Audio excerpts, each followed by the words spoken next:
Hey guys, you asked for it, so here it is. This is the First Strike Ready C96 kit, and this is the machine pistol variant.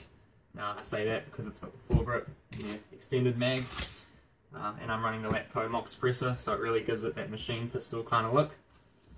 It's based off the standard C96 kit, except some obvious differences. This is round ball only and takes the TIPX mags, whereas this one's First Strike Ready and takes what is half a die-dam magazine. And in my opinion, these will be the cheapest, or one of the cheapest mags in mag feed, but I'll get more onto that later. Another major difference, the entire body is about 4mm thicker than the standard one. Now this is because I've designed a carbine stock, which isn't ready yet, but will be going on the back, so this was just made a lot more stronger to compensate for that.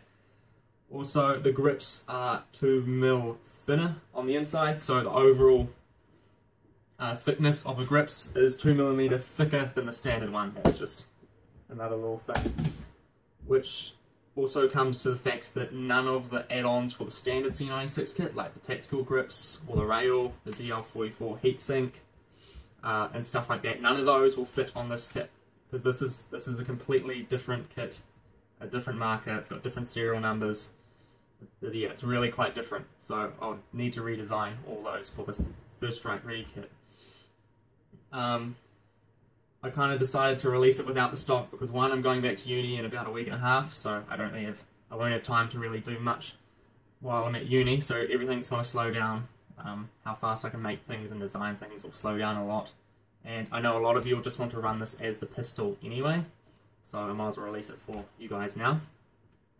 Obviously, the foregrip, if you don't like it, it's completely detachable. It's I'll get into this disassembly and assembly later on. But yeah, let's go on to the... Oh no, let's talk about some of the internals. The trigger is exactly the same as the old kit. Well, the fore trigger is, the rear trigger is, and the rear bracket is exactly the same. So yeah, those parts can cross over from each other. So the assembly-wise in here, that's all the same. Still, the grips come off with just one bolt, but as you can see, they are obviously different design. So it's much thicker in here to compensate for the stock, as I said. The mag release, it's a different design because it's different mags. There wasn't really any room here for anything. It's just a simple push of there. The mag ejects by itself, and I mean you can do it with your trigger finger as well. So yeah. Slides in really easy. You can definitely hear the click and pop straight out. So yeah, there's no spare magazine release parts in here or anything, so that's all solid in there mostly. I didn't have any problems with the standard C96 mag release. I didn't have too many or pretty much any problems with that. And this design's even simpler. It's all the lever design. Now, the magazines, as I said, it's a die-dam magazine, just pretty much cut straight down the middle. I won't be selling these with the kit, so you will have to buy these and cut them in half yourself. Now, in saying that, I think it's 25 US for a 4-pack, so if you get that, or twin pack, sorry, you get the twin pack, cut them in half, you have 4 magazines, they'll cost you about $6.25 each. Which is insanely cheap, and that's brand new. So if you get them second hand, you know, these mags could cost you $4 or $5 a mag, which that's pretty good for a First Strike Ready mag that has automatic release of the follower.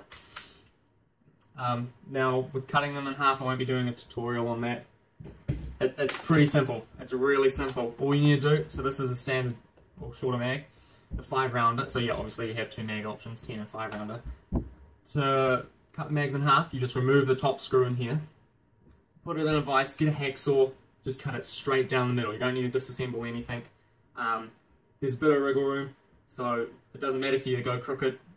Just cut it straight down the middle, and then you just want to file or sand down until it's about flat, until it looks like it's about that. Just till it's kind of smooth, and then just get a file around the edges if you want as well. Really, all you need to do is worry about this part, because that's the only part that goes into the mag well. And even then, that's not too much of a problem, because in here, well, you won't be able to see that, but there's actually grooves that ride along this shelf here. So it doesn't actually touch this face, the mag well. It just rides along here and here. And these dimensions don't actually change when you cut the mag in half. So just file it down until it ejects smoothly by itself. And then you're done. Again, like the other one, I can't do extensive testing on these in my current situation, and first strikes are pretty expensive. So the first couple of these, I'm gonna have to rely on you guys to give me feedback on it. Tell me what works, tell me what doesn't work. Round balls worked fine. I haven't done a lot of shooting with first strikes, but you know, I fed them in, looked in, had 0 flips, 0 jams. They've all gone in smoothly. The only thing I'm worried about is they're not, or the follower not pushing the last first strike into the breech enough. Now I'll upload a photo of how far the follower actually goes into the breech, so I'll show that now, hopefully. Which I think that's the right amount, but I don't own a dam, so I don't know how much it's meant to go in there. The good thing is that can easily be changed. Now, if we pull this out and eject the follower, if we want the follower to go further into the magazine, all we need to do is file down these little ledges here, just like less than 1 millimeter. Well, file it down 1 millimeter, the follower will go 1 millimeter more into the breech, into the chamber. So yeah, that's can easily be changed and modified. How do we assemble these? There we go.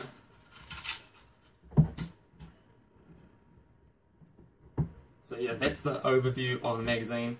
Super cheap, super simple. I mean, you can get tons of these for really cheap, especially with the continuous feed diadem mags potentially on the horizon. There's going to be a lot of twin stack magazines that people won't want anymore, so I'm sure you can pick them up cheap. But yeah, I'll get into the assembly and disassembly now. Okay, because I'm a stoop and actually forgot something. There is this part here as well that needs to be added, which was the step I missed. Which this is just a little spacer that slots in here, and that's what lets the first strikes feed so well, because there's a little bit of a gap between where the magazine touches the receiver and where the breech actually is. So this little part, which is included, it is directional, so you probably won't be able to see it, but there is a rounded side.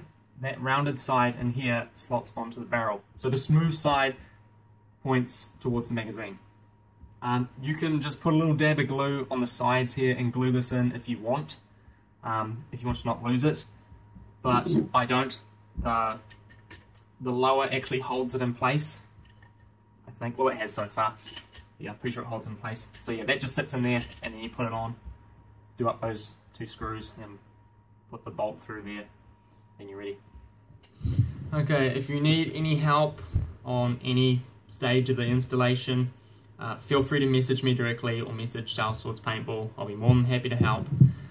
But I won't be going over the installation round here in this video, because that's already done on my standard C96 installation video.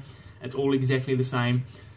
The only other difference is, instead of one bolt that goes through this hole here and into there, for the standard C96 kit, you use the 2 bolts that go through the steel bar that opens up the magazine gate and pushes the bar down to open it up.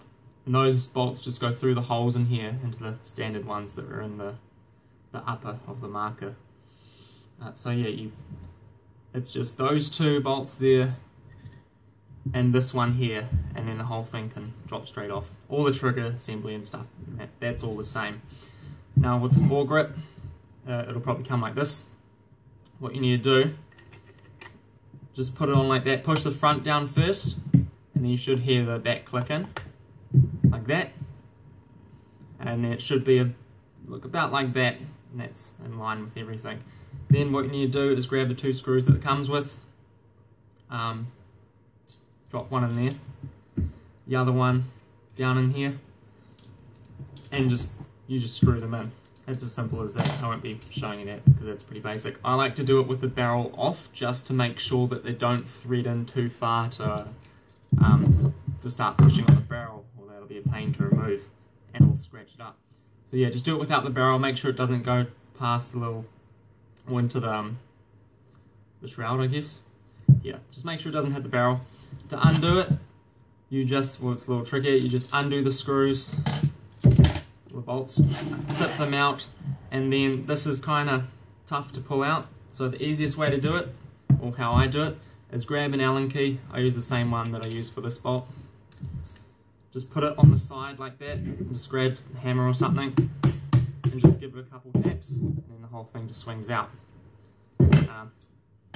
You can use something soft if you're worried about scratching the receiver, but I mean, I've done this heaps of times and there's no scratches.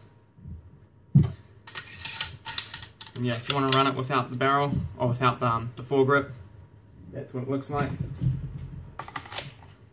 So if you want the pistol version, and obviously you can use the shorter mags, cut them in half exactly the same.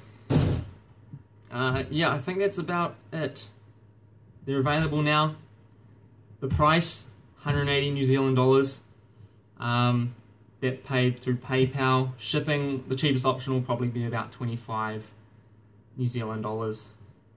Payments need to be in NZ dollars. Yeah, that's pretty much it. Let me know what you guys think.